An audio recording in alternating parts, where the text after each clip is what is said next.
Fala galera, sejam bem-vindos a mais um ProShape Podcast, o podcast aqui do canal do Maurício Marques, 25 vezes campeão de fisiculturismo e há mais de 35 anos Maurício treina atletas e não atletas. Antes da gente começar, como sempre, deixa aquele gostei, isso ajuda bastante a gente a divulgar o vídeo, tá bom?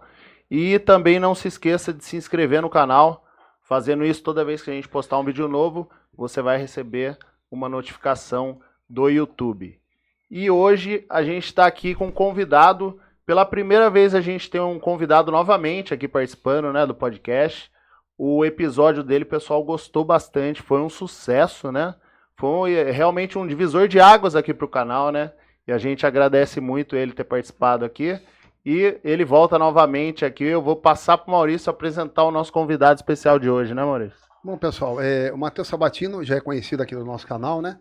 O pessoal procura ele aí, tem toda a história completa dele, tanto a história dele no fisiculturismo, quanto a parte técnica, profissional dele, que é uma coisa realmente excepcional. Realmente é um doutor na área dele, né? E eu queria, antes de trazer os comentários dele, ou os ensinamentos dele, fazer um comentário. Bom, Celião, o que a gente vê hoje? Pessoal, que quando você quer resultado extremo em forma física, com saúde extrema, né?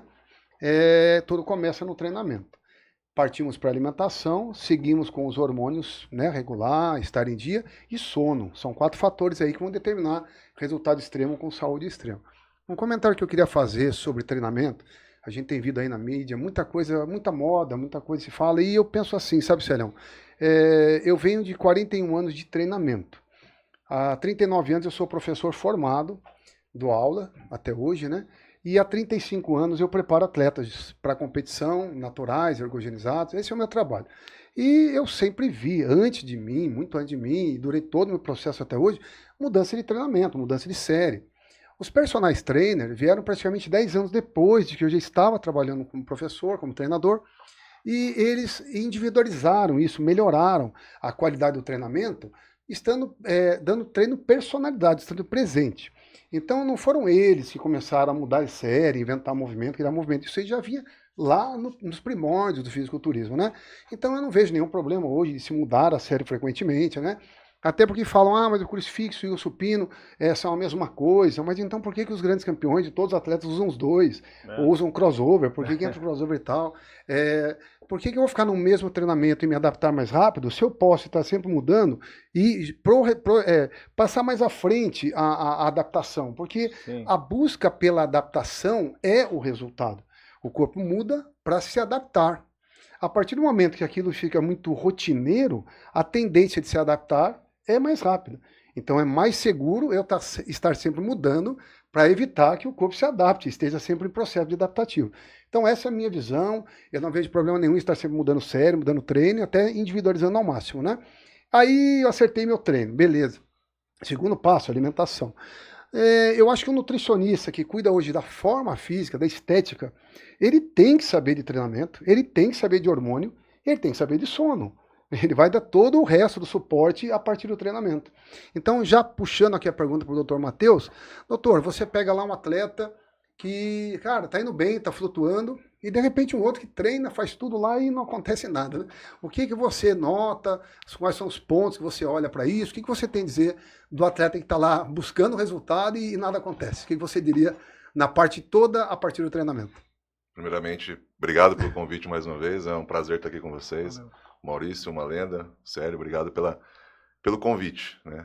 Eu me sinto prestigiado quando eu tenho um convite desse, porque é para isso que a gente trabalha, né? Pra Mas ser a gente, e você sempre gente... foi muito claro, receptivo, né? Sempre aceitou o nosso convite. Ser reconhecido pelo que a gente faz, né? Mas vamos lá.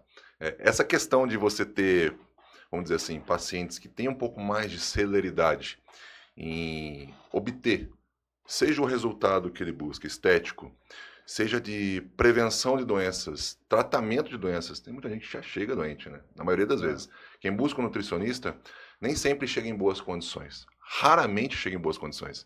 Esse indivíduo geralmente já tem alguns problemas pré-estabelecidos no organismo dele, né? Algum marcador bioquímico que já está querendo induzir a uma doença crônica não transmissível, seja uma resistência insulínica, seja uma hipercolesterolemia, né, que é a alteração do colesterol, até mesmo uma gordurinha ali no fígado, aquela esteatose hepática, isso aí já é doença, tem CID, é doença, e a gente usa da terapêutica nutricional para tratar isso. O que diferencia o indivíduo que vai conseguir tratar isso com mais eficácia ou com menos eficácia? O que diferencia o indivíduo que vai conseguir ter uma prevenção de doença, uma melhoria de estilo de vida em relação ao que não consegue? E o que diferencia principalmente aqui nessa questão de performance, de estética, aquela pessoa que consegue meter o shape e aquela que não consegue? Sim. É aí que tá. Hoje a frase é tal do meter o shape, né? Sim. O que diferencia o cara que consegue, aquela mulher que consegue mais rápido, daquela pessoa que fica ali girando ali e não consegue chegar naquele objetivo. E já passando com o nutricionista. Basicamente, para mim é um pouco meio complicado falar acerca disso, porque eu tenho uma eficiência muito grande em cima dos resultados que eu apresento no meu consultório. Seja por questão de prevenção, tratamento, terapêutica, estética, performance. Por quê? Porque a gente toma todos os cuidados necessários para implementar para aquele indivíduo algo extremamente personalizado para a realidade dele. Então, se ele não cumpre, está com dificuldade, ele volta e a gente vai lá e fala assim, o que está dando de errado? É isso, isso, isso. Então, primeira coisa, ajustar para que esse cara tenha adesão, para que essa mulher tenha adesão. Muitas das vezes a pessoa não está conseguindo fazer e ela não vai no nutricionista falar assim, ó, não está legal essa refeição, isso aqui eu não estou conseguindo adaptar. Isso aqui, por mais que a gente tenha estabelecido junto na reunião, em consulta, eu falei que eu conseguiria fazer, eu não estou conseguindo. A pessoa pega e fica quieta. Não, leva isso para o seu nutricionista, você paga ele para isso. Modifica aquela refeição, um alimento ou a refeição inteira, ou todo o cronograma, o plano alimentar, tanto faz. Mas tem que modificar a ponto dessa pessoa conseguir ir adiante na execução. Afinal, eu não tenho resultado, seja ele qual for, de estética, de melhoria de saúde, prevenção de doenças, tratamento de doenças, se eu não conseguir cumprir. O plano no papel, né, no PDF, ele é lindo, o plano alimentar. Mas e para cumprir? Então, plano alimentar, dieta, alimentação que não consegue se cumprir, não entrega nada. Então, essa dieta de nada serve. Entende? Basicamente isso. Isso é o principal. Porque é isso que vai gerar consistência. Um plano alimentar, Maurício, que caiba realmente em mim, aquele tênis que realmente seja o número do meu pé, eu faço ele todo dia. E o que vai entregar o resultado para esse paciente é o quê? Um médio prazo. Óbvio que ele vai ter excelentes resultados a curto prazo, já perda de medida, já melhoria de saúde, mais disposição, essa pessoa ficar doente com mais dificuldade, né? Não vai ter tanta facilidade em pegar algum vírus, alguma bactéria, porque vai ter uma resposta imunológica melhor já de imediato. Esse paciente vai se desempenhar melhor de sono, ele vai acordar um pouco mais disposto, ele vai até melhorar questões cognitivas, tudo isso vai acontecer. Só que ele precisa perpetuar isso aí, conseguir cada vez mais. E o que vai entregar é a execução com consistência. Esse indivíduo tem que ter a adesão para conseguir cumprir isso a médio prazo. Afinal, a gente não quer um resultado momentâneo, não é um projetinho, é uma mudança de estilo de vida que vai agregar saúde, vai agregar melhoria estética, vai agregar prevenção de doenças a longo prazo e, consequentemente, uma vida mais longínqua e com mais qualidade. É basicamente isso. Até porque, doutor, né, você falou meter o shape, ok. Quando a questão é saúde junto ou em primeiro lugar, esse é o desafio do nosso canal, né? Os convidados são para essa linha. Tá, eu quero resultado extremo, mas não sem saúde, com saúde. Aí o negócio complica, né? Aí entra estudo, mais estudo, prática, né? Então, é o que eu falei e retorno. O doutor vai ter que saber sobre o treinamento, como o atleta está se expondo na academia, que é o nível de destruição que ele está tendo, né? Você fala muito sobre o treino de perna, manja muito sobre o treino de perna, porque ele interfere muito na composição de saúde e estética, né? E o doutor tem que saber sobre hormônios, tem que saber sobre sono. Então, não é um plano alimentar somente que você entrega, né? Não. Você pega todo o organismo da pessoa e transforma isso através dos alimentos, especificamente através dos alimentos. É uma reeducação, né? É uma reeducação. É uma mudança de estilo de vida, né? Na temporada. Você fala muito do treinamento de perna, ou envolver isso na testosterona. Você comentou com a gente aqui grandes resultados que você tem tido com seus pacientes. No aumento da testosterona, que é o hormônio mais importante, vamos falar assim, para o fisiculturismo, né? Totalmente sem precisar arriscar a saúde de maneira alguma, né? O que você comenta sobre isso para a gente? Hormônios, alimentos, como é que você avalia o paciente para saber, dá para a gente forçar ou não dá? O que dá para ser feito ou não? Perfeito. Em relação à testosterona, o hormônio androgênico, a gente está falando de homem, né? Andrógeno, estamos falando especificamente de homem. A mulher, ela não produz testosterona na quantidade que o homem produz, né? Ela produz ali cerca de 5%. Ela não tem testículo, né? No homem, 95% da testosterona dele é produzida pelos testículos, 5% pelas glândulas suprarrenais. Então, a mulher não tem testículo, ela produz uma parcialidade bem pequena disso. Então, quando a gente fala da mulher em relação à testosterona, Tem ainda uma linha médica que fala que mulher não precisa nem repor testosterona. Existe já essa linha. Eu não sou a favor disso, tá? Eu gosto de uma mulher ali com uma testosterona ok, dentro do limiar ali, Dentro positivo, quadrante da superior, né? Eu gosto sempre do paciente no quadrante superior máximo ali, das referências que a gente tem na literatura científica. Em relação a treino de perna e essa questão que envolve o hormônio e tudo mais. Treino de perna, sabe-se que força excessiva, ainda mais o treino de perna. Quando a gente vê os estudos relacionados ao aumento de testosterona por exercício físico, a gente fala da perna porque são exercícios de força extrema. Exercícios de força extrema já tem consigo a característica de elevar, obviamente não é aquela coisa absurda, levemente a testosterona. Então, se eu já consigo colocar esse indivíduo, esse paciente, numa condição de melhoria de exercício físico, de fator de atividade física através do exercício de força, ele já tem uma predisposição a melhorar a capacidade dele de resposta de composição hormonal. Esse cara já vai tender a produzir mais hormônio androgênico, tá? Mais andrógeno. Já começa por aí. Impossivelmente o indivíduo começa a querer fazer atividade física e não querer mudar o estilo de vida dele. Ele começa, consequentemente, a melhorar a alimentação dele. O cara faz aquele treino de musculação monstruoso, ele sai dali e fala assim, agora eu vou arrebentar tudo e vou comer tudo errado. Dificilmente, né? A pessoa ela já cria quando ela já entra na academia, já está querendo mudança, né? Ela fala, pô, eu vou firmar, eu que não vou perder esse treino que eu dei aqui agora, vou comer bonitinho. Sim. Com isso, esse indivíduo começa o quê? Ter melhorias em relação à composição corporal dele. Ele começa a perder gordura.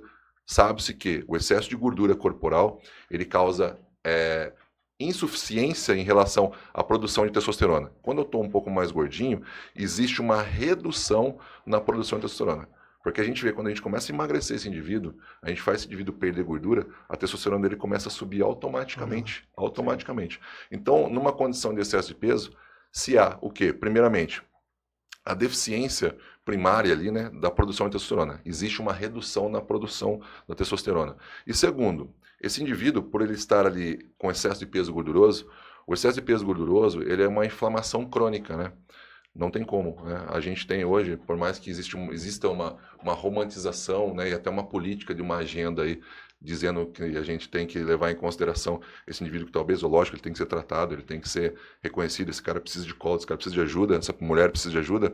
A gente tem que entender que isso ainda é uma doença. A gente não pode romantizar isso, achar isso lindo, maravilhoso e incentivar isso. A gente tem que combater a doença. A gente tem que prevenir doença. E o que eu puder fazer para combater e prevenir, eu vou fazer. E, obviamente, da melhor forma possível para poder ajudar essas pessoas. As pessoas precisam de ajuda. Elas não precisam ser julgadas, não precisam ser condenadas, nada disso. Elas precisam de ajuda. Só que elas também têm que entender que elas estão no momento de doença.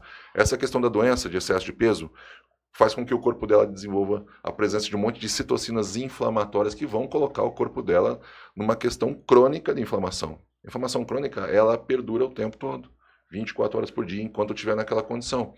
E essas citocinas liberando, e a gordura liberando essas citocinas inflamatórias, deixando o corpo em inflamação crônica, faz com que esse corpo tenha dificuldade em exercer todos os processos que ele já está acostumado a fazer. Então ele começa a ter uma série de deficiências de produção de algumas substâncias, principalmente hormônios. Quando ele consegue fazer essas substâncias serem produzidas, serem excretadas pelas glândulas e tudo mais, ele tem uma resistência à ação disso. A gente pode falar já de cara da insulina e pode falar da testosterona. Pô, o cara que está com excesso de peso, às vezes ele produz insulina, ele produz testosterona. Só que o corpo dele, quando vê aquele hormônio, não responde àquilo. Entende? O que gera o quê? A resistência insulínica. O cara não precisa tomar insulina, você pode meter insulina nele. O corpo dele não responde à presença da insulina, ele tem uma resistência à ação dessa insulina. A mesma coisa a testosterona. Às vezes o cara está gordinho, está com uma testo de 500, em tese ele não deveria fazer ali uma testo total, né, de 500. Em tese ele não deveria ter sintomas de hipogonadismo primário, né? E esse cara acaba tendo. Por quê? Por mais que ele produza ali 500 nanogramas por decilitro de testosterona, seja um nível até médio, né, parcialmente satisfatório, não é o quadrante superior ainda, mas a gente vê muitas pessoas saudáveis com esse marcador que não apresentam sinais e sintomas de hipogonadismo primário, aliás, secundário, esse indivíduo, ele começa a ter. Por quê? O que ele produz começa a ter resistência de ação. O corpo dele dá aqui meio uma esnobada, uma ignorada naquela testosterona por uma questão de resistência testosterônica, por uma questão de inflamação crônica. Isso a gente vê muito em relação a isso. Em relação ao treino de perna ainda, correto? Isso.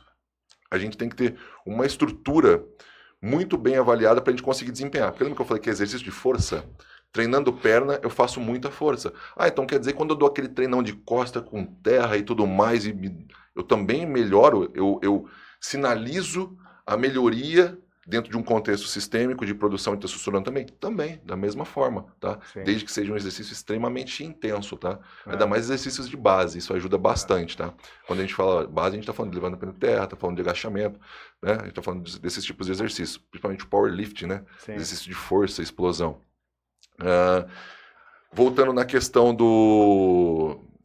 da produção de testosterona. Existem também outras formas para a gente melhorar a produção de testosterona desse indivíduo, tá?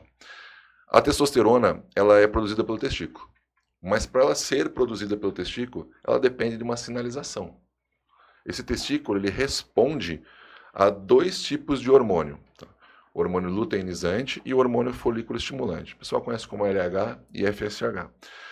É um eixo chamado de HPT, hipotálamo pituitária testicular.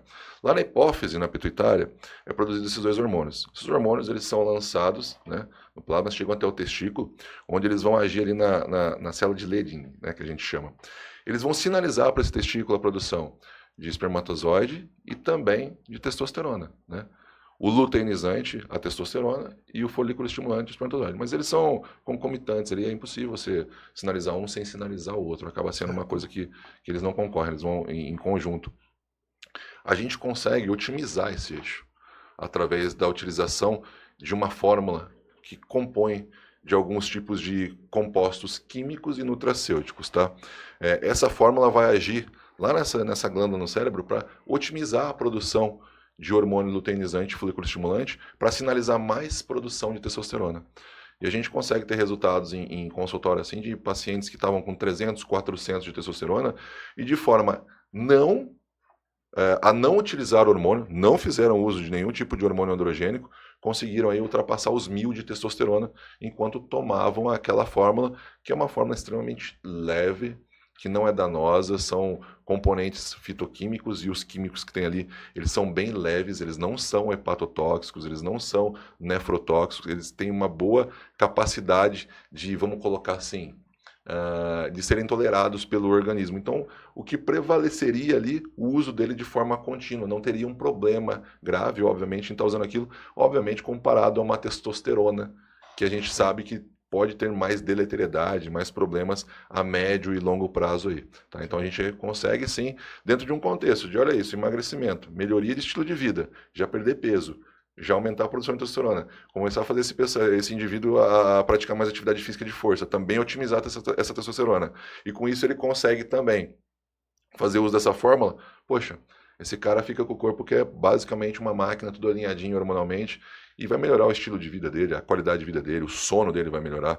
Ele vai ter uma melhora muito grande em relação a tudo. Essa fórmula foi idealizada por você especificamente? Ela pode ser usada grosso modo ou é só para alguns pacientes? Como é que você define? E apresenta os casos que você mostrou para a gente aí. Essa fórmula não fui eu que criei. Tá? Ah, existe um componente específico ali, que é o que mais, vamos colocar assim, provoca, né, essa minha pituitária a produzir LH e FSH, ele faz parte dessa fórmula. Muitos médicos, nutricionistas utilizam esse componente de forma isolada. Eu não gosto, eu gosto de um contexto um pouco mais complexo em relação a isso e eu consigo uns resultados um pouco melhores. Vários médicos estão utilizando esse tipo de fórmula já, com essa promessa, né, de melhoria de produção de testosterona. Existem pessoas extremamente responsivas a ela, maravilhoso, tem paciente meu com 120, 130% a mais de testosterona, de 400 para 1.100, 1.120, de forma natural. Você trouxe 2 casos, né, Matheus? 2 casos que você trouxe? Eu acho que 40 e poucos, 40 ou 40 e poucos. Certo. Eu trouxe 2 casos, né, que foram assim num curto prazo, né, período aí bem pequeno. Ó, esse aí é o primeiro, repara aí, ó, mês 9 e mês 11.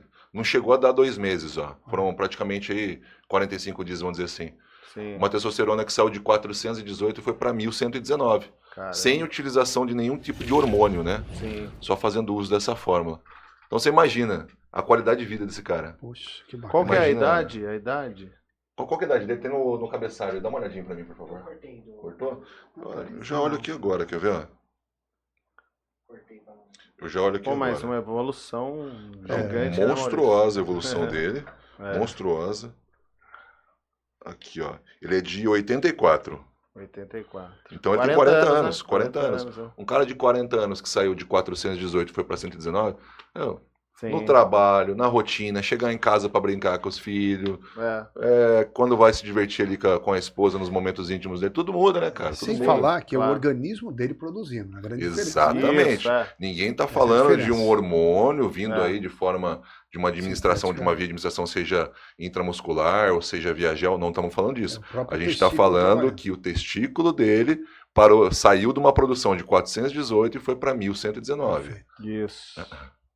E tem um outro aí, não tem, Matheus? Ó, deixar bem claro que esse indivíduo também, Gustavo. ele passa comigo, de forma completa, né? Ele Sim. faz o plano alimentar Que dele. a gente... Olha lá, esse é um outro indivíduo. Esse aí já é o atualizado dele. Ó, Ah, tá. o resultado anterior, não, vamos lá. É o outro print. É o outro. Esse aí é o resultado. O outro print, 430, ó.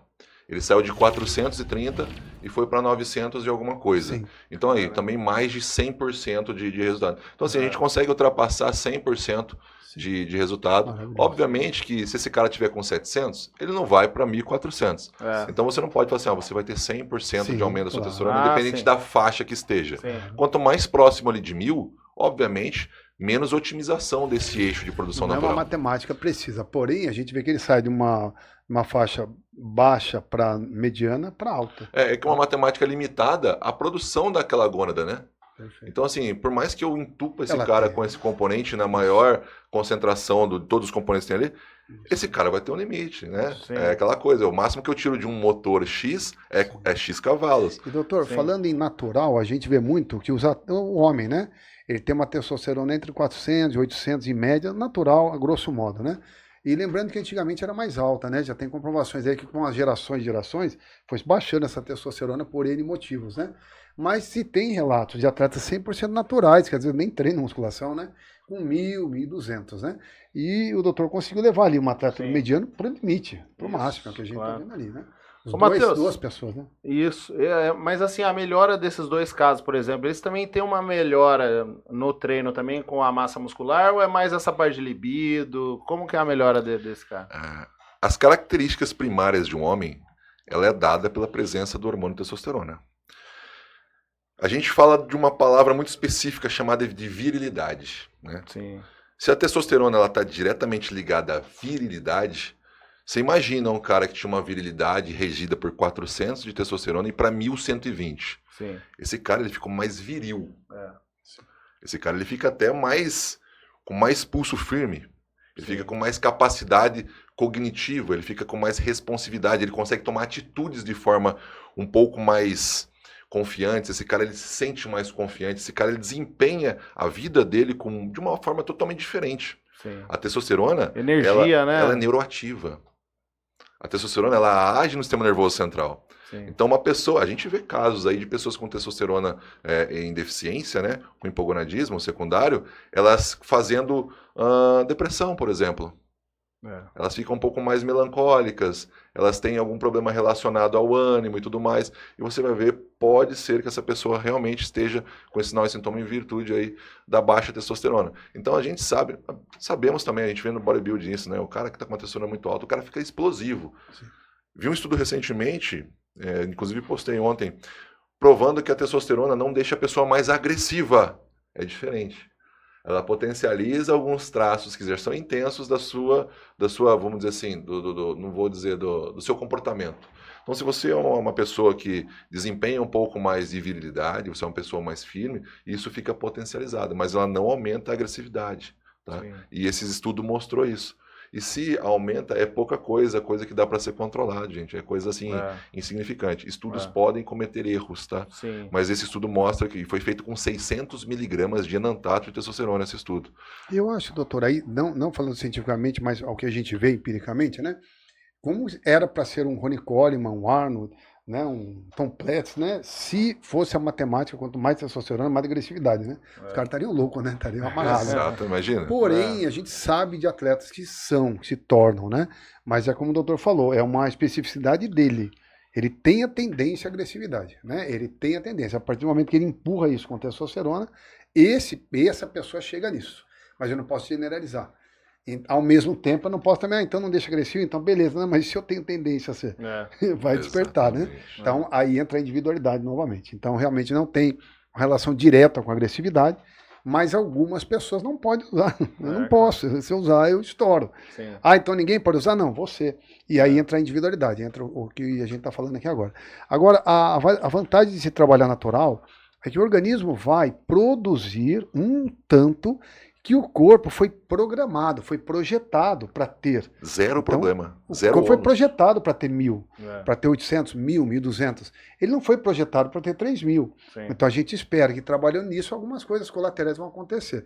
E a gente levando até 1.200, a gente espera que tudo trabalhe dentro da naturalidade, da normalidade. O corpo foi feito para isso. É como eu pegar um carro que dá 190 e eu andar no 190 dele. Agora o carro dá 190, eu quero fazer andar 230, cara, não é possível que futuramente não vai ter problema. Então seria essa comparação. Então a vantagem do seu trabalho é essa, levar o resultado extremo com saúde. Imagina a saúde de uma pessoa dessa, como é que ele está. É risco zero, né? Literalmente risco zero e só benefício. Sim. O único ônus que ele vai ter é de fazer a fórmula, né? Mas é um custo irrisório. É mais barato do que esse indivíduo fazer uso de hormônio. Você vai passar isso pra gente? Como é que é?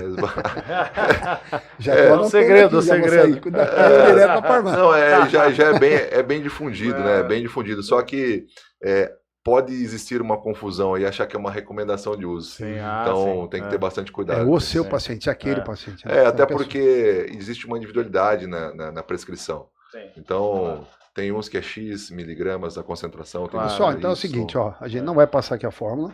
Eu vou perguntar depois para ele, vou anotar, vou comprar para você, não tô brincando. Lembrando que os links aí do Matheus vão estar na descrição, você entra em contato com ele, né? Lembrando que vocês têm o contato do Matheus aí. Aí vocês vão a ele pessoalmente, ele vai te avaliar, vai ver o seu perfil e vai aplicar, então, se ele achar suficiente. E, obviamente, isso dentro de um plano completo, tá? Sim. Com alimentação, suplementação, na parte de fisiologia também uma orientação. Não faço treino, isso é atribuição exclusiva do profissional de educação física, mas a gente vê ali em relação ao que pode ser feito em virtude daquele treino. Coloca mais intensidade, conversa com o seu professor de educação física, o seu profissional de educação física, pede um treino com um pouquinho mais de volume, porque a dieta que você vai fazer, ela tá desse jeito, ela tá hipocalórica, ela tá com um pouco mais de carboidrato. Então, sabendo o que essa pessoa vai ter de combustível e de nutriente que vai compor o corpo dela, eu oriento ela em relação à fisiologia do organismo dela para ela passar isso. Inclusive, eu até faço contato com alguns profissionais de educação física já para orientar isso. E é super, nossa, funciona muito, muito mesmo. Perfeito. Uma vez eu até vi num curso do Rodolfo Pérez, ele perguntando, né, o que seria o caminho perfeito. O treinador passa o treino para o nutricionista e ele ajusta a alimentação, ou o nutricionista passa a alimentação e o treinador ajusta, né? Na minha opinião, os dois caminhos, né? O mais lógico seria o treinador passar o objetivo e o nutricionista arrumar isso. Porém, como o nutricionista está cuidando de todo o organismo da pessoa, não só do treino, pode acontecer ao contrário. O nutricionista fala, olha, para essa alimentação, para o seu corpo funcionar bem, para tudo rodar direitinho, eu preciso de um treino mais intenso.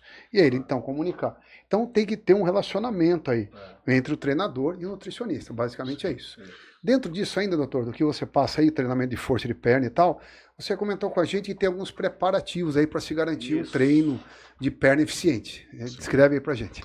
O treino de perna é um treino muito desgastante, né? Exigente. É um treino que se você não tiver ali... É que eu vou ser bem sincero, a maioria das pessoas não treinam esse treino da forma como que tem que treinar. Inclusive elas saem tranquilamente para fazer a esteira delas, e a gente estava conversando acerca disso, né? Se você conseguiu fazer um treino de perna, a ponto de conseguir fazer uma bike, uma esteira depois, ou ao final do treino fazer uns agachamentos livres ali, sem peso mesmo, quer dizer que o seu treino não foi intenso o suficiente. O Maurício sabe disso. Você também, sério. Sim. A gente, quando termina um treino de perna e sai andando, o joelho dá aquelas dobradas sem você querer. Porque o músculo ele tá tão exausto em relação à contração, ele gastou tanto substrato energético, cálcio, sódio, potássio, você desidratou tanto ele, foi tanta sinalização de catabolização, de agressão, que aquele músculo perde potencial de contração a ponto que, quando você andar, ele falha. E o seu joelho dá aquelas balançadinhas assim, aí fala, opa, calma aí, deixa eu ir para casa, comer e resolver esse problema aqui. Esse problema. Então vamos lá, o que a gente precisa para um bom treino de perna?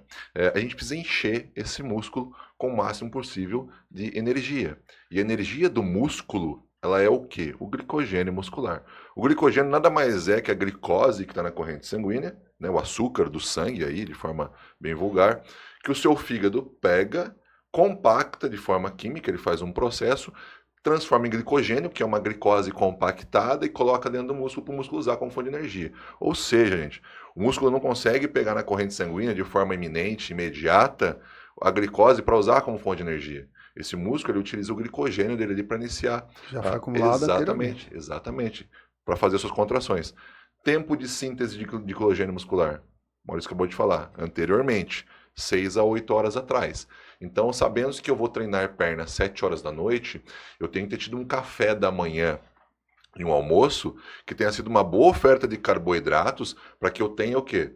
Esse músculo abastecido com glicogênio e chegar lá à noite para treinar. Então não é a refeição que eu faço antes, é aquela que eu faço 6, 8 horas antes que vai me dar essa condição. Ah, Matheus, mas o quanto eu encho de glicogênio esse meu músculo? Existe um limite, é claro. Existe até um cálculo que a gente faz para isso, em virtude do quê? Peso corporal da pessoa e a intensidade do treino que ela acaba realizando. Quanto mais intenso o treino que a gente faz, mais ele vai depletar esse glicogênio, quebrar esse glicogênio para a fonte de energia, e mais ele vai ficar vazio, murchinho. Então mais você consegue colocar glicogênio depois na hora de fazer o pós-treino e ter a sua rotina alimentar. Então a cada treino de perna, essa perna tende a ficar mais forte, não só por desenvolvimento e aquele reparo do tecido que foi lesado, gerando até um tecido maior cada vez mais, mas sim por aumentar a capacidade de armazenamento e ressíntese de glicogênio dentro daquele músculo, tá? Então é basicamente isso, a gente tem que ter uma boa fonte de carboidrato, ali umas 6, 8 horas antes, né, até um pouco mais excessivo do que outros músculos, porque é um músculo que depende de um pouco mais de oferta de nutrientes, para que a gente possa ter esse treino um pouco mais elevado. Ah, Matheus, então assim, se eu fizer um bom café da manhã, um bom almoço, não fazer o café da tarde, eu dou um baita treino à noite? Sim, sim. Só tomar cuidado com o quê? A gente precisa de ter circulando na nossa corrente sanguínea glicose, senão a gente vai passar mal. Então é aquela coisa, você está fazendo aquele treino de perna. Você faz uma hipoglicemia, você tem poder de contração. Sim. Aí você faz uma hipoglicemia porque não tem açúcar circulante, o treino não vai rolar. Sim. Primeiro lugar que a gente banha, que a gente oferta a glicose, é o sistema nervoso central. Sim. Começou a baixar a glicose na minha corrente sanguínea, é o sistema nervoso que vai pro saco. Já começa arrepio, fica branco, a boca fica roxa, quer fazer desmaio, né? Porque o corpo quer desligar para manter os órgãos vitais funcionando. Então a gente tem que ofertar, sim, alimento para esse indivíduo de pré-treino, algo confortável gastricamente, para ele não passar mal, nem enjoar. Até porque quem sente enjoo durante treino de força? Normal, né? Vontade de vomitar. Muita gente não sabe o que é esse enjoo, essa vontade de vomitar após treino. Mas é a produção de uma substância chamada lactato, que é resultado da utilização de alguns substratos energéticos para gerar energia para a célula fazer contração. Sim. Então, quando eu faço muita força e utilizo esses substratos energéticos, na perna, né? Seja glicose, seja ácido graxo, para fazer energia, o resultado disso é uma substância chamada lactato. E esse lactato ele acaba gerando essa sensação de enjoo. Sim. Você falou a pessoa treinar a perna à noite, né? Você deu esse exemplo, né? Sim. Mas no caso ela treinar de manhã, então ela tem que se preocupar com a alimentação do dia anterior? Perfeito, ela tem que se preocupar com o jantar dela. Aquela refeição que ela faz antes de dormir. Ah, Matheus, mas se eu comer para dormir eu não vou engordar? Gente, não é o que você come para dormir que te engorda. O que te engorda é o saldo de ingestão de alimentos, ou seja, saldo de ingestão de consumo de calorias durante um dia todo. Sim. Eu vou falar uma coisa aqui, mas não façam isso, tá? Se você tem um plano alimentar de 2.000 quilocalorias, que é para te emagrecer, porque o seu nutricionista fez o cálculo lá que 2.000 quilocalorias vão fazer você entrar em déficit calórico e, consequentemente, vão faltar calorias no seu organismo. Então, ele vai ter que utilizar calorias da própria composição dele para gerar energia para ele. Você vai emagrecer com 2.000 calorias? Se você dividir essas 2.000 calorias em 4, 5 refeições, ou comer diariamente essas 2.000 calorias, o emagrecimento é o mesmo. A gente fraciona por uma outra série de razões. Sim. Seja absorção, biodisponibilidade de nutriente, manter esse paciente saciado, manter ele com glicose circulante para ele ter uma boa responsividade em relação ao sistema nervoso central, né, cognitiva. Mas, por exemplo, o Célio come 2.200 calorias. Se o Célio comer em uma refeição tudo isso, tá tudo bem em relação a emagrecimento ou engordar. Sim. O plano dele está sendo respeitado. Então, é o consumo de calorias diário que vai dizer se você vai engordar ou não. Então, pode comer ali um pouco mais à noite. Então, assim, eu sei que eu vou treinar a perna amanhã. Eu seguro um pouco mais as refeições durante o dia anterior e faço uma maior à noite para compensar. Se a soma de calorias for a mesma do que eu tenho no dia, não vai acontecer nada. Sim. Tá tudo bem, entende? E esse pós-treino aí, então, do treino de perna, o que seria o ideal para a pessoa, para ela realmente ter uma recuperação boa? O que seria ideal? Analisar fisiologicamente. Durante o treino, a gente degrada muito glicogênio. Ou seja, já sabemos que o glicogênio é carboidrato, né, que é a glicose que foi compactada, então a gente precisa ofertar para esse indivíduo a glicose necessária, o carboidrato necessário para ele repor esse estoque de glicogênio muscular e com isso ele conseguir encher mais esse músculo para uma próxima sessão de treinos. Perfeito. Temos carboidrato. Esse indivíduo, ele lesou, né, esse tecido muscular dele. Aliás, ele foi fazer isso, né? O treino, ele não é anabólico, o treino ele é catabólico. Ele quebra, ele bate, ele machuca. Então, o treino sozinho não gera hipertrofia. O que gera hipertrofia é o treino seguido da oferta necessária de material de construção. Material de construção do corpo é o quê? É o nutriente. O nutriente está onde? Está no alimento. Sim. Então, eu destruí o meu músculo durante o treino, eu vou lá e dou o nutriente para ele. Em primeiro lugar, o carboidrato, para repor esse glicogênio, e eu coloco também a proteína, tá? Porque a proteína ela é fonte de aminoácido, e o aminoácido é que vai agir no reparo tecidual, reparando aquelas fibras, tornando-as cada vez uma fibra maior. Tá? Basicamente isso. E tem também a questão do sono, do descanso. Tudo bem? Só que, o que a gente tem que entender? Também existe a degradação de alguns micronutrientes, né? Principalmente cálcio, que é um mineral que é utilizado amplamente, a pessoa esquece, durante a contração, e também o potássio. Então a gente também é bom comer alimentos que são fonte de cálcio, e a gente come bastante alimentos fonte de cálcio. Não tem que se preocupar com isso, principalmente os laticínios, derivados de leite e tudo mais. Então a gente também precisa de cálcio para repor o cálcio que foi utilizado ali durante a degradação de contração muscular, né? Interação actina-miosina, né? Na célula. Você cita alguns alimentos ou você preferia suplemento no cálcio? Não há necessidade de suplementar com já cálcio. Já tem bastante na alimentação. A gente encontra cálcio com muita facilidade. O brasileiro, ele é muito lactodependente, né? Mesmo sem saber, né? Sim. Tudo tem um pouco de derivado do leite. Então, dificilmente a gente não come um requeijão, não come um queijo, um iogurte diariamente, né? E a gente também tem cálcio aí em algumas leguminosas, como por exemplo o feijão. Então, não vai ter falta de cálcio. Folhosos e legumes, né? Vegetais verde escuro também são uma boa fonte de cálcio. Então a gente não tem dificuldade em ter um cálcio numa quantidade correta para que a gente possa fazer isso. Lembrando que, obviamente, é tudo mediante oferta e demanda, né? Se eu demando de muito, eu sou um atleta de extrema performance e eu faço um plano alimentar específico, pode ser que tenha necessidade de eu ter que fazer uma suplementação de cálcio. Não tem problema quanto a isso. Só tomar cuidado com o excesso, né? Por questão aí de saúde renal. Sim. Então o cálcio, né? Ele foi bastante usado no treino, é isso, né? Isso, para potencial de contração. Doutor, a gente falou aqui, então o treinamento é a base, começa tudo a partir da destruição do treino, que depende de uma boa recuperação para o próximo treino, para ter resultado até o próximo treino, né? Entrou a alimentação, os hormônios têm que estar em dia, e o quarto elemento seria o sono, né? Dentro da alimentação, suplementação, o que você falaria sobre sono, o que pode ajudar, a importância do sono em todo esse processo? Vamos analisar o contexto de hipertrofia. Para eu ter hipertrofia, eu preciso, primeira coisa, exercício de força, para eu iniciar a sinalização da via metabólica, que é responsável por síntese proteica muscular, a gente chama de mTOR, tem força. Agora, obrigatoriamente, eu preciso ter o nutriente. Tá? Se eu tenho esses dois, eu tenho um bom caminho andado. Só que agora também eu preciso de outros fatores que são contidos em outros momentos do dia. Tá? O sono ele é importantíssimo para isso. O sono, durante o período de sono, a gente começa a ter o benefício de conseguir liberar algumas substâncias que a gente não consegue liberar durante o dia. Entre elas, obviamente, a melatonina. A melatonina ela é bastante relaxante e ela ajuda na questão de melhorar o potencial de hipertrofia. Por quê? A gente acaba diminuindo a produção e o nível circulante de cortisol durante os sonos noturnos. Então, pessoas que têm um sono mais estressante, pessoas que não conseguem dormir de forma saudável, elas têm dificuldade da produção de melatonina, porque a melatonina é um hormônio que ela é inversamente proporcional à produção de cortisol. Essa pessoa está um pouco mais estressada. Sobrecarga de estresse, o estresse é um fator de agravo para qualquer tipo de ocasião, inclusive para dificultar alguns processos básicos do corpo. Tá? Então ele também pode atrapalhar na hipertrofia muscular. Não que ele seja algo impeditivo, mas sim tudo ali em harmonia e sinergia, vai ocorrer de forma melhor. Resultado extremo. Exatamente. Então, boas noites de sono com o repouso são necessárias para que a gente tenha hipertrofia. Tá? Você é a favor do uso da melatonina? Indica ou acha que não precisa? A sua opinião a respeito? É uma questão bem particular. Tá? A melatonina, ela pode sim ser suplementada. A gente tem dificuldade em relação a achar melatoninas no mercado. Não sei as que a gente receita em fórmula, que a gente consegue ali uma concentração um pouco maior. Existe uma limitação de venda de forma ampla no mercado acima de 210 microgramas, o que é muito pouco.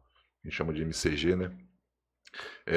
A melatonina em doses mais elevadas ela é bem eficiente, né? Tem pessoas que tomam ela e já começam a espreguiçar. Realmente. Como é que funciona o balanço de melatonina no nosso corpo? Cortisol é hormônio do estresse. Eu estou estressado, eu tenho cortisol. O dia é estresse. A gente só acorda pela manhã porque o corpo dá um pico de cortisol. O cortisol ele é o hormônio do alerta. Ele é o hormônio que vai te ativar. E quando ele te ativa, esse cortisol sobe, obrigatoriamente essa melatonina baixa. Então são hormônios inversamente proporcionais em produção, em permanência no plasma sanguíneo. Então, quando começa a se aproximar a noite, obrigatoriamente, o meu hormônio do estresse ele tem que baixar. Ele tem que vir caindo, porque à medida com que ele cai, existe a sinalização da produção de melatonina. Se ele não cai, melatonina não produz. E se produz, ele está alto. Então o hormônio do alerta está alto. Então existe a necessidade de, com a chegada da noite, a chegada próxima de se deitar, eu ir reduzindo o meu estresse. Favorecendo o relaxamento. Para eu favorecer o relaxamento. É isso, o que a gente chama de higiene do sono. Eu começo a desligar as luzes, eu começo a reduzir sons, eu começo a dificultar um pouco a comunicação, porque eu quero entrar num período de relaxamento, para que esse meu cortisol baixe e eu consiga elevar os níveis de melatonina para eu conseguir engrenar nesse meu sono. Durante a noite, se eu consigo engrenar nesse sono legal, a melatonina fica alta, o cortisol fica baixo. E durante a noite, a gente vai passando pela noite, a melatonina vai baixando, baixando, baixando, e o cortisol vai levantando. Quando a melatonina baixa, o cortisol dá um pico pela manhã, você, pum, desperta. E nesse despertar, é um banho de cortisol. E existe uma particularidade muito interessante, vocês vão... Quem já teve esse tipo de experiência ruim vai entender o que eu estou falando. Você já reparou que a maioria dos infartos e acidentes fulminantes são pela manhã? Claro, claro. Ao acordar. Sim. Aí a pessoa tenta ir ao banheiro e às vezes falece no caminho. Olha, Morre no banheiro. Porque é a hora que tem aquela carga de cortisol e o coração dispara, porque é um estresse muito violento, né? Um hormônio da tensão. E essa pessoa, como ela já tem uma condição cardiovascular pregressa já complicativa, ali né? é o gatilho. Já é um gatilho para essa pessoa infartar. Então, pode ver que a maioria dos acidentes cardiovasculares que são resultantes em óbito são no período da manhã, como a gente tem essa carga de cortisol. Eu ouvi dizer até uma relação da água, falando disso. Tem a ver alguma relação com a pessoa consumir água pela manhã, evita ela ter, eu acho, um acidente, né, cardiovascular. Eu acho que tem a ver também alguma coisa da água. Já vi em algum lugar aí falando. Água é sempre saudável. Eu sou Sim. a favor da pessoa acordar e já tomar um pouco d'água, já para colocar aquele estômago ali já um pouco mais em questão menos ácida, tirar o que tem que tirar e tudo mais, e ela já conseguir estabelecer um pouco de hidratação logo no início da manhã. Sim. Né, já fazer esses rins funcionarem e tudo mais. Em relação a cortisol, você está querendo dizer? Em virtude de água? Existe sim um balanço, mas eu acredito que não seja extremamente específico em virtude da água. Sim. Existem outros tipos de fatores que vão fazer esse controle também. Eu não vi esse estudo da água ainda. Tá, voltando aí à questão do sono, você acha que o cara que treina à noite, isso daí vai ajudar ele a relaxar melhor, ele gastar energia para ele dormir, ou atrapalha, o cara vai chegar pilhado na casa dele ali, vai demorar para... Pode acontecer qualquer um dos dois extremos. Sim. É bem isso, particularidade do já indivíduo vi dependente, né? Isso. Isso é bem relativo. Tem pessoas que conseguem dar um treino e ficarem extremamente cansadas a ponto de ter uma noite maravilhosa.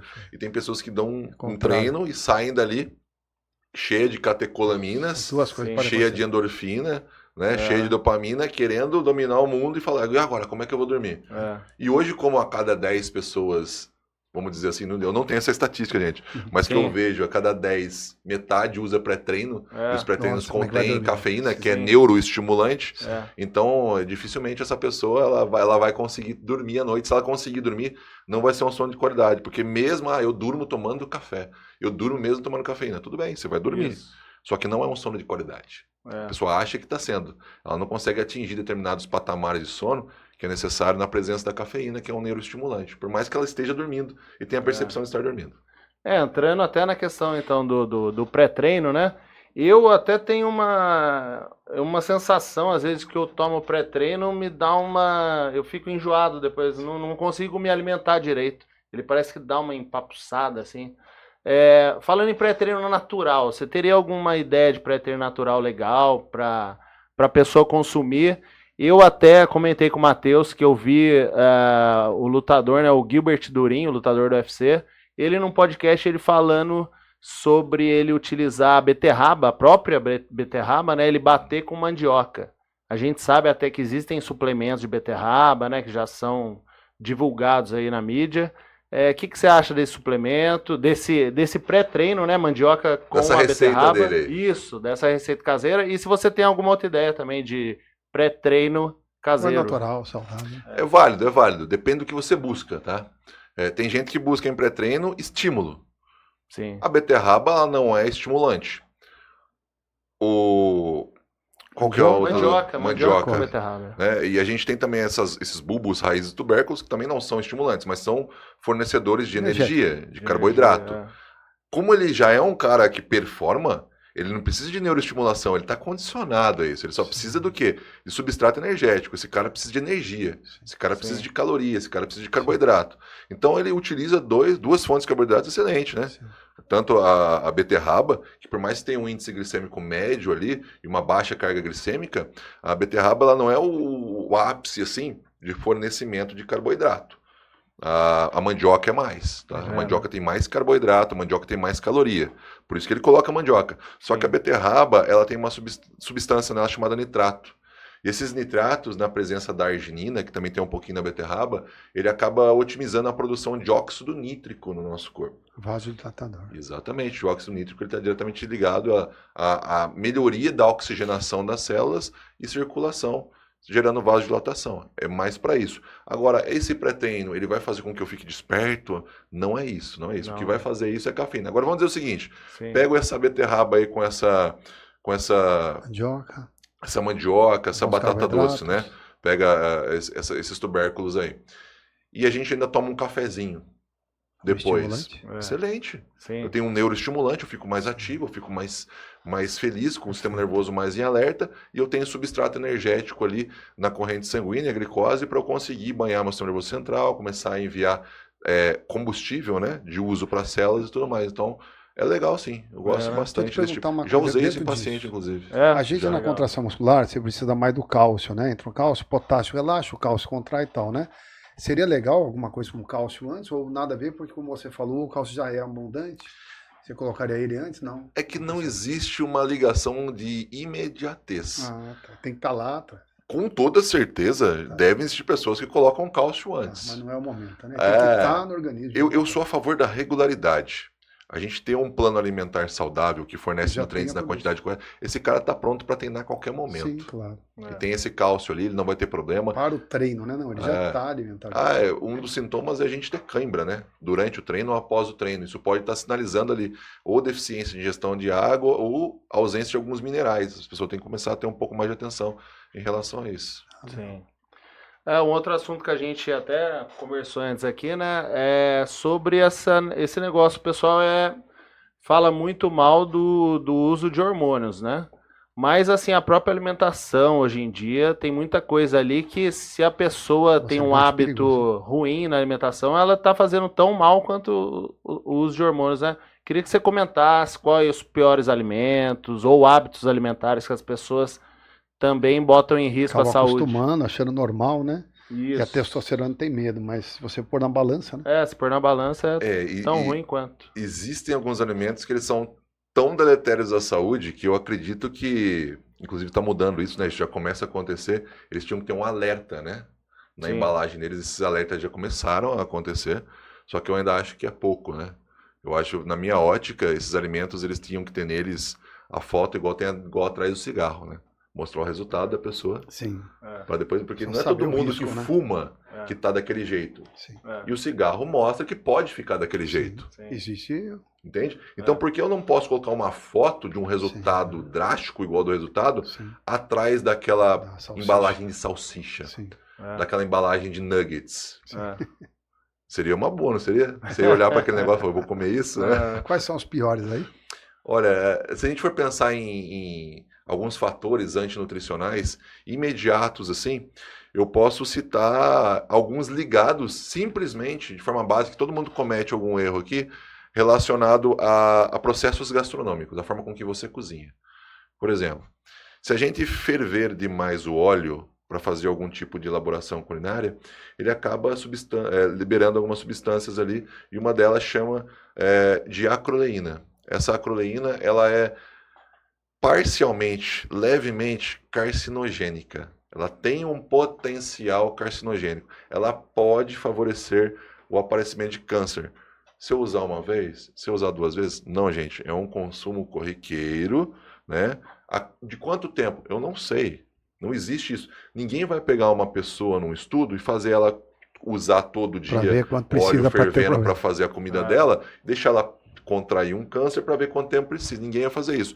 Mas viu-se que aquele alimento que passa por um processo de elevação de óleo, por esse óleo liberar essa substância chamada acroleína, ele tem sim um potencial carcinogênico. Então a acroleína, ela é de potencial carcinogênico. Um outro irmãozinho dela ali, que é até parecido o nome, é a acrilamida. A acrilamida é aquele queimadinho daquele pãozinho que é gostoso, né? Que a gente faz aquele pãozinho com manteiga, deixa dar aquela queimadinha. Aquele queimadinho ali é fruto de uma reação, chamada reação de Maillard, e gera essa substânciazinha, aquele pretinho ali que chama acrilamida, que também tem o mesmo potencial, né, de carcinogênese, assim como essa acrilamida.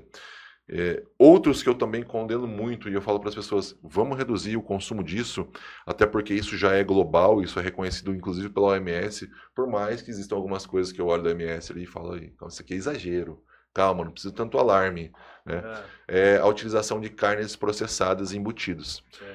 Hoje a OMS, a Organização Mundial de Saúde, ela colocou carnes processadas e embutidos, como salsicha, como nuggets, como a carne de hambúrguer processada, como a calabresa processada, o bacon processado, o presunto apresuntado, tudo isso, essas carnes super salgadas que são peito prontas. Peito de peru também, né? Isso, também. Existiu um tempo que se falava que o peito de peru era saudável, né? Existiu esse momento. Então, o peito de peru em pequena quantidade não vai ser problema nenhum para ninguém, até porque ele não tem tanta quantidade de gordura, ele acaba sendo até uma boa pedida.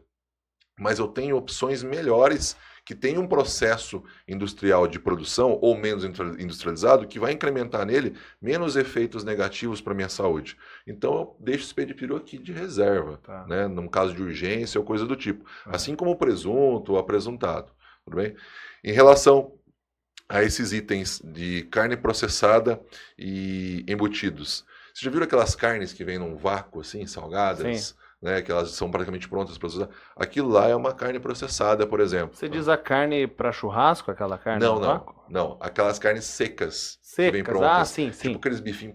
Me desculpa, mas parece até aqueles bifinhos de cachorro. Sim. Já viu que você corta assim, dá pro cachorro comer para adestrar ele e tudo mais? Parece aqueles bifinhos.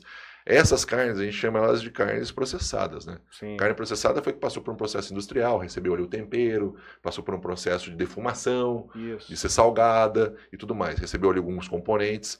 Essas carnes, esses embutidos, hoje eles são colocados no mesmo saco, vamos dizer assim, no mesmo grupo, pela OMS, não é por mim, tá? Pela OMS, no mesmo grupo que cigarro, bebida alcoólica e raios ultravioletas em possíveis causadores de câncer.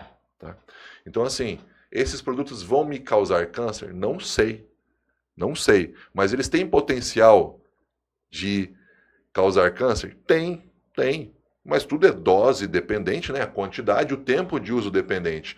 Mas entendam que, do jeito que o cigarro causa câncer, o raio solar causa câncer de pele, e a gente tem também o álcool, que é uma substância tóxica causando câncer, colocaram esses alimentos no mesmo nível, que é o grupo 1, tá? Inclusive no meu Instagram tem essa postagem, eu coloquei no Stories ontem, ainda tá no ar, eu repito isso depois, vou fazer isso com mais frequência, repetir as postagens, mas esse alimento, ele tá ali no mesmo nicho. Sim. Então assim, fumar e comer esse tipo de carne, para a OMS, para a questão de produção de câncer, possível produção de câncer, de célula cancerosa, é a mesma coisa. Olha que absurdo. Isso está na prateleira para você pegar, para uma criança pegar. Então, assim, é complicado, é complicado. E se voltando a comparar com a testosterona é algo que o seu corpo produz desde sempre, né? Esses alimentos não precisa ingerir, né? Isso. O corpo não foi feito para ingerir. Eu vou jogar uma pergunta aqui que vai fazer muita gente pensar. Eu tomando o famoso uma durinha por semana, 250 miligramas, vai me matar antes do que se eu comer salsicha todo dia? Pensa nisso aí. Não. Com certeza não. Eu posso Quais são os praticamente... benefícios que essa testosterona pode trazer, Eu posso né? praticamente Quais são os afirmar benefícios da aqui que salsicha, não. né? Porque eu tenho certeza que essa famosa uma durinha por semana, Comparado. acompanhada de uma boa rotina, um bom estilo de vida, né? Alimentação, hidratação, treino, boas noites de Pode ser sono, muito redução dos favorável. níveis de estresse, entra só 250 de testosterona, 200 de testosterona semana a cada 10 dias, isso não vai te matar. Lembrando sempre, doutor, Não matou nem rato em estudo. vai lembrando matar. sempre, doutor, que o degrau nosso aqui, sempre que a gente fala em resultado extremo, com saúde extrema, é treinamento, Sim. alimentação, hormônio e sono. A partir de tudo isso estando sincronizado, não há problema nenhum.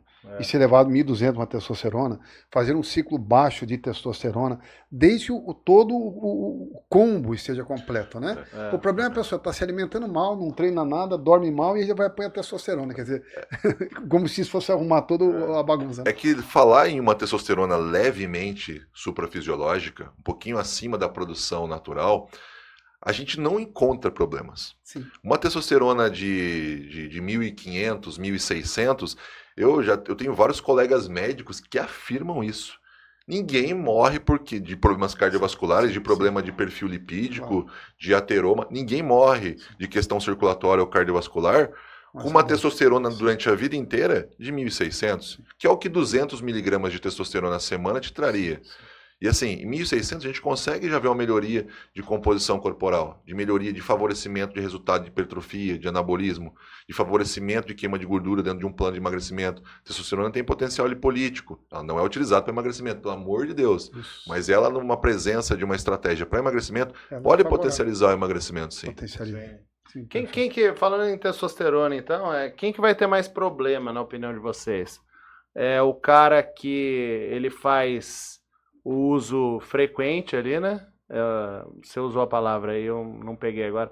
Mas uso frequente ou aquele cara que faz o ciclo, né?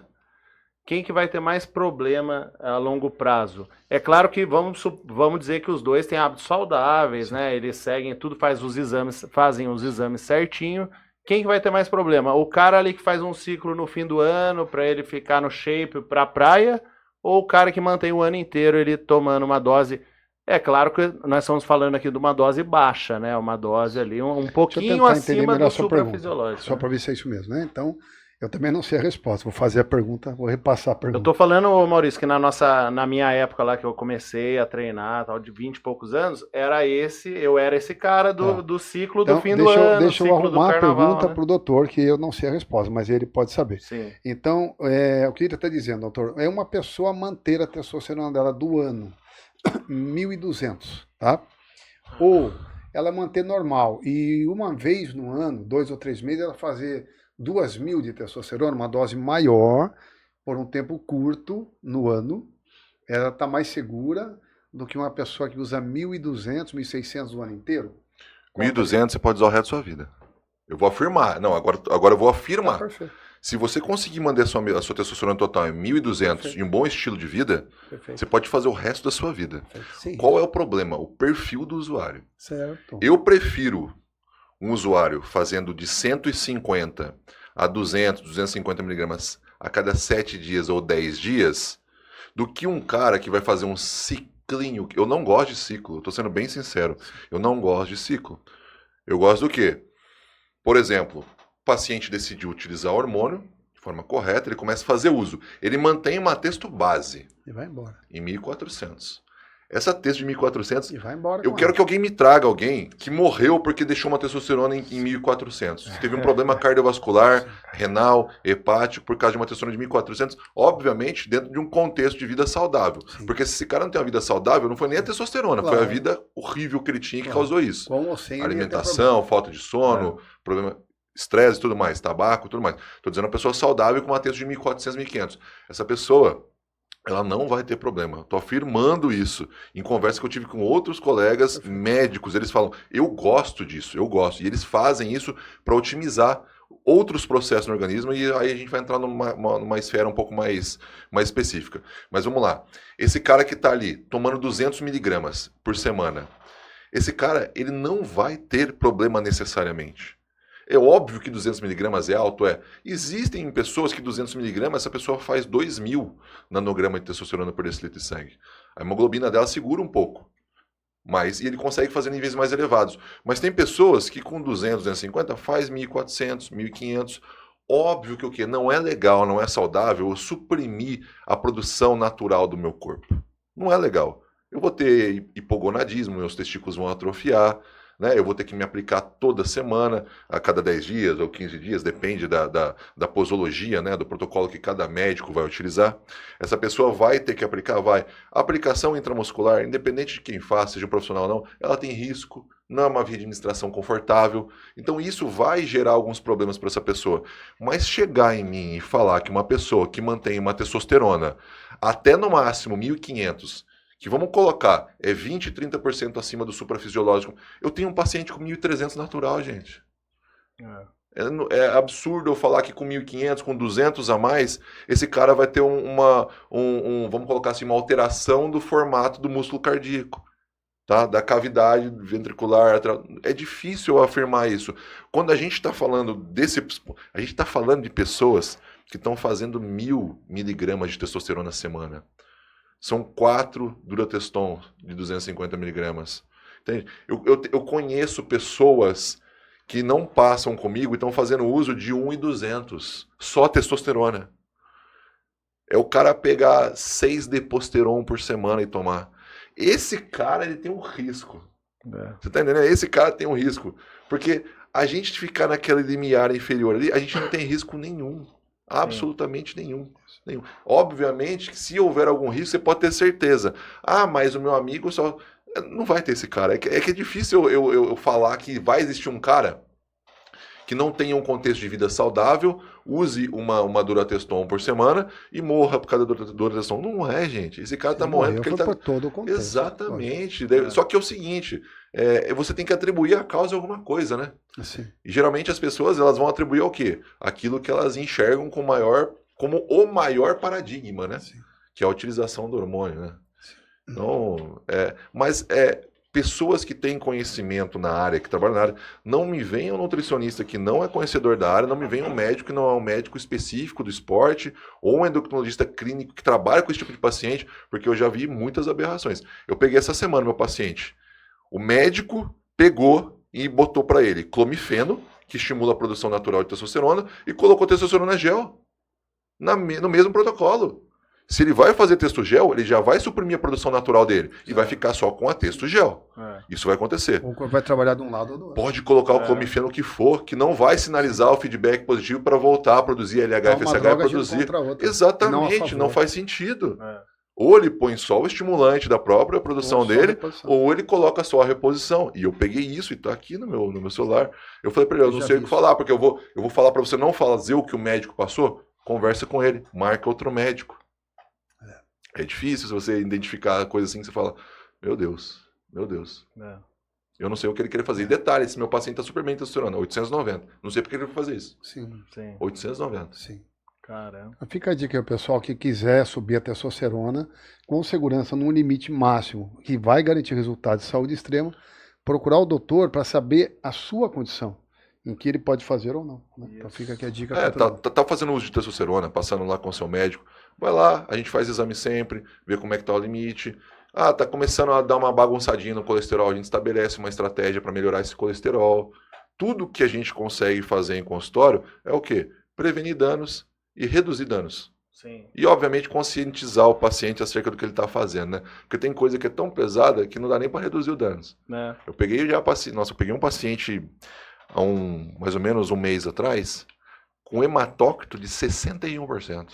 Caramba. O sangue dele estava um gel, ele reclamava de pressão arterial o tempo todo. Ele passava mal 2, 3 vezes ao dia. Sentia uma pressão, logicamente, uma pressão intracefálica, uma pressão craniana muito grande, para o aumento da pressão arterial. Esse cara ele sentia calor o tempo todo. Esse cara ele tinha 16 de HDL. TGO, TGP, enzimas que sinalizavam a inflamação hepática dele lá em cima, até gama-GT. Então, assim, a taxa de fator de filtração glomerular dele também já estava baixa, estava começando a afetar o rim. Mas você vai ver o histórico do cara. O que você toma? Perguntei para ele. Né? Porque foi assim, eu estava treinando, ele veio falar comigo acerca da consulta, né? Aí, quando você vê que a pessoa já está nesse mundo maromba, né? E aí, tá administrando o quê? Quantos miligramas? Não dá, o cara não vai entender, porque ele nem sabe o que ele está fazendo. O que você toma? Aí ele falou, não fala nem em miligrama, né? Porque ele fala em ml, porque ele não sabe o que ele está fazendo. Tô tomando 3 ml de boldenona por semana, tô tomando 1 ml de trembolona dia sim, dia não, e tô fazendo 2 ml de enantato por semana.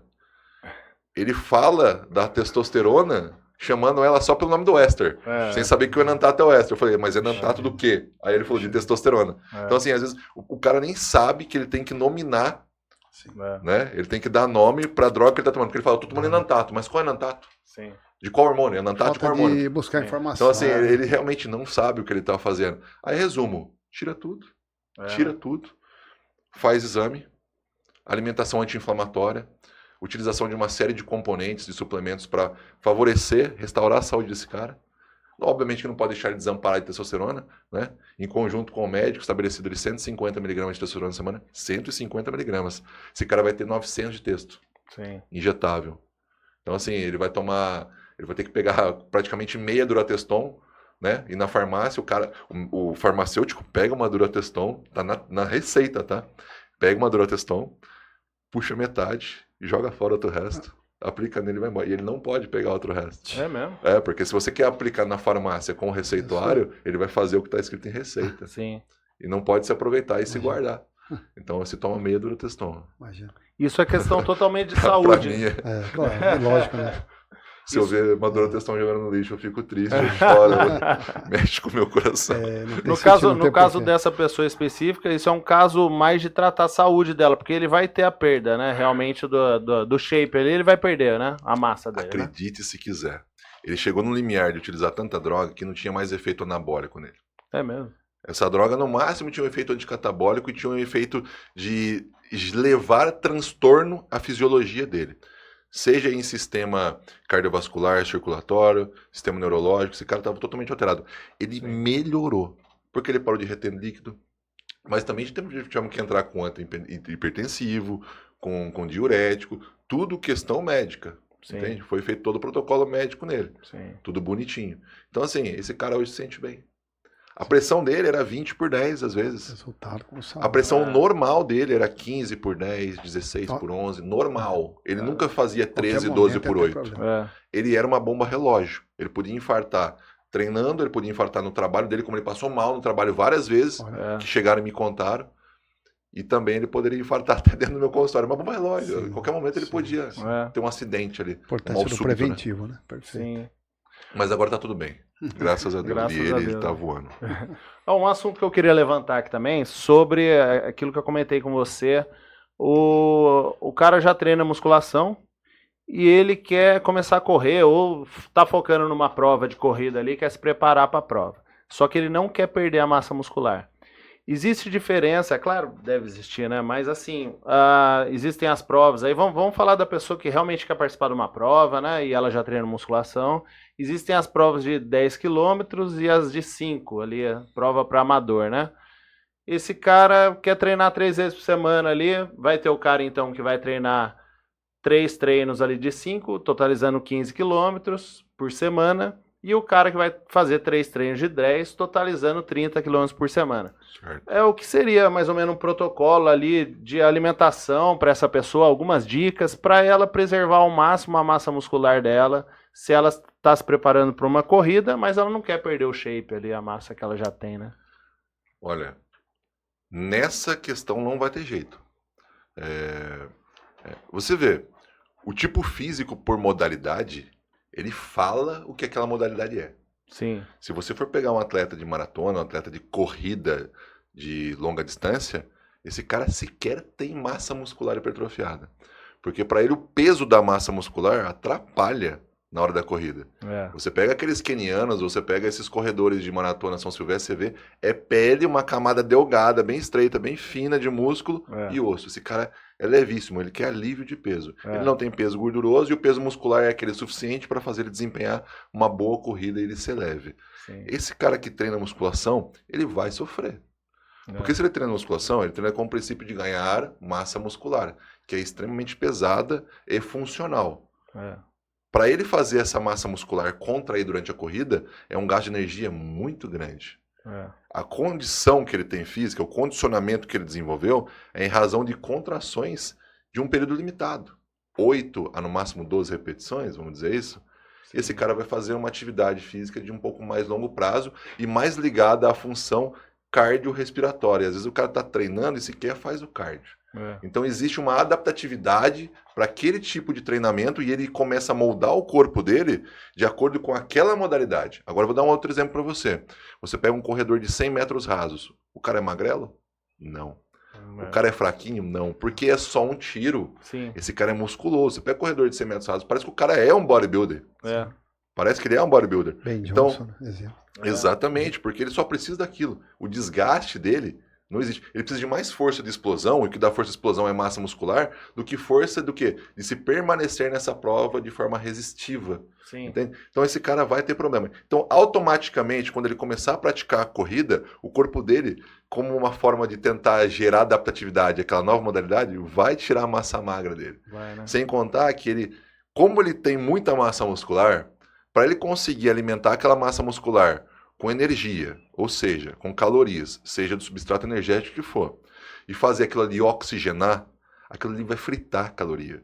Porque pensa bem, um magrelinho correndo 10 km é X caloria. O musculosão correndo 10 km, meu velho, é X exponencial a qual potência, entende? É muito mais. E ele não vai conseguir comer o suficiente para ter aquela caloria. E o corpo vai começar a quebrar. Perfeito. A corrida, ela é catabólica, ela não é anabólica. Sim. Toda atividade cardiopulmonar, cardiorrespiratória, ela é catabólica. Ela começa utilizando substratos energéticos iniciais, porque existe uma sequência.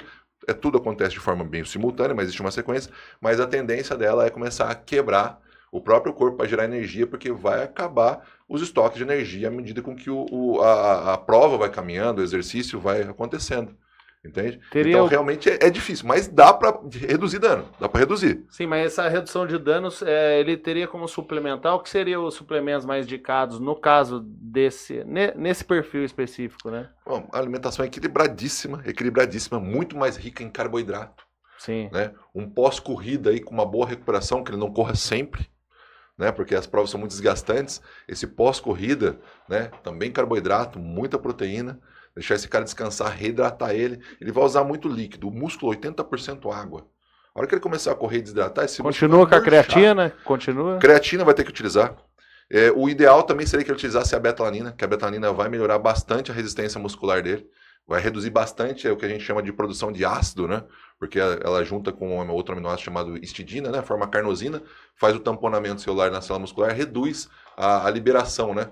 De ácido para o meio extracelular, né? De ácido lático mesmo, o que vai fazer com que essa célula responda melhor, tenha mais resistência, um tempo de recuperação melhor, menos dor tardia, né? Melhora a eficiência dessa célula. Então, creatina com betalanina seria uma dupla excelente para esse cara fazer em superdosagens, né? Sim. Pelo menos uns 6 gramas de beta dia aí e uns 8 gramas de creatina dia também. E um whey protein nunca vai mal também, né? O whey protein é aquela coisa, se esse cara tá comendo a quantidade de proteína na dieta, o whey protein ele fica ali de lado. Sim. Mas se esse cara tem dificuldade, tudo bem, a gente coloca o whey protein para facilitar a vida dele, é importante. Legal. É isso, Maurício. Fechou, mais uma vez, o assunto que a gente precisava saber no momento, né? Sim. Vão surgindo dúvidas aí, inclusive, pessoal, dê sugestões aí, perguntas, né, dúvidas, né? Claro. A gente tá bem amparado aí com profissionais que vão explicar em todas as áreas relacionadas a físico, né, perfeito, com saúde, né? Claro, eu acho que até para terminar, Matheus, você já falou um pouco disso, acho, no começo do podcast, mas você poderia até dar um panorama melhor. Falando das pessoas que te procuram no consultório, o que diferencia aquela pessoa, assim, a coisa principal que você acha que diferencia a pessoa que tem um resultado realmente em um curto período de tempo daquele que tem mais dificuldade, né, em ter um resultado ali quando passa com você lá no consultório? Basicamente, consistência na execução. Isso é o principal. Não adianta você esperar resultado se você não cumprir o processo.